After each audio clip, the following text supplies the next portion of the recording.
Hello friends, नमस्कार। तर आज आपण झटपट अशी अंडा कढी बनवणार आहोत काळ्या मसाल्याची।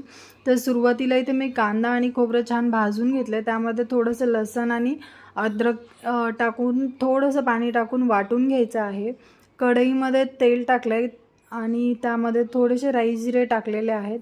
जे वाटण बनवले ते टाकून घेऊया। इथे घरगुती काळा मसाला, लाल तिखट, हळद आणि मीठ टाकून घ्यायचं आहे। चांगलं परतवून घ्यायचं आहे आणि नंतर मिक्सरच्या भांड्यातच थोडंसं पाणी टाकून मी ते पाणी टाकून घेतलं इथे। आता आपण अंडे टाकून घेऊया। त्याच्यामध्ये छान बॉईल करून घेतले होते मी अंडे। चांगलं असं परतवून घ्यायचं आहे 2 मिनिटं आणि नंतर ह्यामध्ये गरम पाणी टाकायचं आहे आपण। गरम पाण्याने काय होईल, भाजीला एक छान कलर येईल आणि खायलाही टेस्टी लागेल। आता कोथिंबीर टाकून घेऊया आणि आपली डिश तयार आहे। खूप खायला छान लागते, टेस्टी लागते। व्हिडिओ बघितल्याबद्दल धन्यवाद। चला सबस्क्राईब